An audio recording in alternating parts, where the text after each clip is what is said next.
Hi friends, நான் இப்போ மண் தோசை கல்லில் தோசை சுட போகிறேன். இந்த கல்லில் தோசை எவ்வளோ அழகாக இளவி வருது அப்படிங்கிறத பாருங்கள்.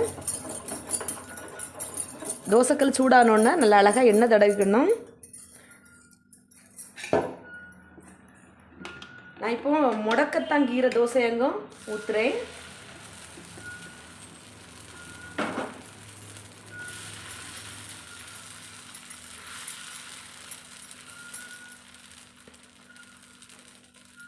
எவ்வளோ அழகாக வருதுன்னு பாருங்கள். நான் ஸ்கிப் பண்ணாமல் தான் எடுக்கிறேன். இந்த தோசைக்கல் வந்து மண்ணுக்கல் பார்த்துக்கோங்க.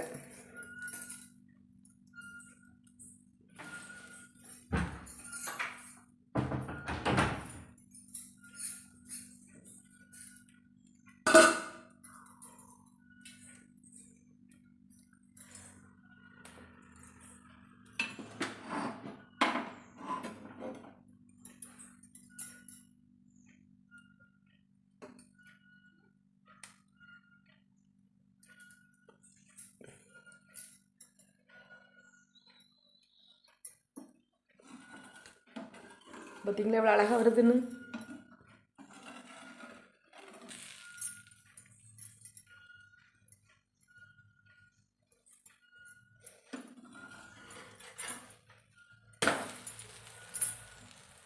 பார்த்தீங்களா எவ்வளோ அழகாக வந்துட்டுன்னு. நான் ஒரு நாள் எங்கள் பிள்ளைய ஸ்கூல்லேருந்து எடுக்க போகும்போது ஒரு சட்டிப்பானை கடையில் வந்து தோசைக்கல் இருந்துச்சு. அதை பார்த்தேன். சரி நம்மளும் ட்ரை பண்ணி பார்ப்போம் அப்படின்ட்டு வாங்கிட்டு வந்தேன். ஆனால் அது கொஞ்சம் பழக்கிறதுக்கு கொஞ்சம் கஷ்டமாக தான் இருந்துச்சு. அப்படியே ஒரு 10-15 நாளைக்கிட்ட ஆயிட்டு. டெய்லி எண்ணெய் போட்டு அப்புறம் இந்த நம்ம சோறு வடிக்கிற தண்ணி இருக்குல்ல, அந்த கஞ்சி தண்ணியை விட்டு அப்படியெல்லாம் வச்சு தான் நான் பழக்கினேன். ஆனால் 15 நாளையில் சூப்பராக வந்துச்சு. முட்டையெல்லாம் ஆம்லேட்டெல்லாம் எடுப்பேன். அப்படி எடுத்து தான் பழக்கினேன். ஆனால் அழகாக வந்துட்டு. நீங்களும் இந்த மாதிரி தோசைக்கல் மண், இது இயற்கையிலே நம்ம மண்ணுனால சட்டி பானை எதுவாக இருந்தாலுமே, சோறு வைக்கிறதா இருந்தாலும் சரி, கூட்டு குழம்பு வைக்கிறதா இருந்தாலும் சரி, மண் நம்ம யூஸ் பண்ணுறது, மண் சட்டியில் வைக்கிறது நல்ல டேஸ்ட்டாகவும் இருக்கும். ஆனால் நம்ம உடம்புக்கும் அது வந்து ஆரோக்கியம். நீங்களும் இந்த மாதிரி எங்கேயாவது தோசைக்கல் கிடச்சின்னா வாங்கி ட்ரை பண்ணுங்கள். கண்டிப்பாக வரும். ஆனால் ஃபஸ்ட்டு கொஞ்சம் பழகிறதுக்கு கொஞ்சம் கஷ்டமாக தான் இருக்கும். அப்புறம் அழகாக வந்துடும். இங்கே பாருங்கள் எவ்வளோ அழகாக வந்திருக்குன்னு. பார்த்தீங்களா தோசை இந்த கலரில் இருக்குன்னு பயந்துடாதீங்க. இது வந்து முடக்கத்தான் கீரை இருக்குல்ல, அது வந்து மாவில் கலந்து சுட்டேன். அதான் இந்த கலரில் இருக்குது. எந்த மாவு விட்டாலுமே இந்த கல்லில் வந்து அழகாக வரும். நம்ம சாதா தோசைக்கல் வந்து வேறு வித்தியாசமாக ஏதாவது கோதம்பு தோசை மாவு ஊற்றினோன்னாக்கி அடுத்து அரிசி மாவு தோசை ஊற்றும் போது வராது.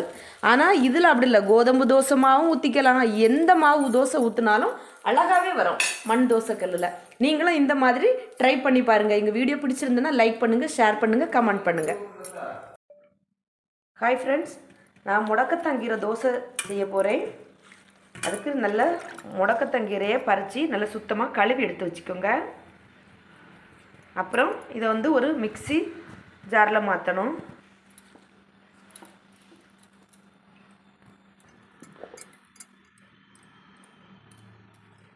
இதை நல்லா அரைச்சி எடுத்தாச்சு.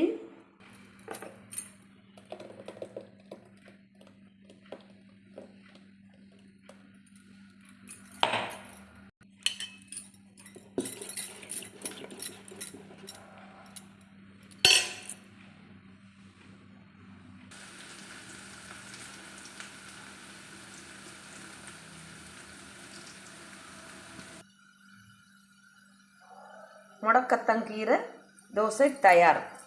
நான் இப்போ இது மண் தோசைக்கல்லையாங்க சுட்டிருக்கேன் இந்த தோசையை. நீங்களும் ட்ரை பண்ணி பாருங்கள்.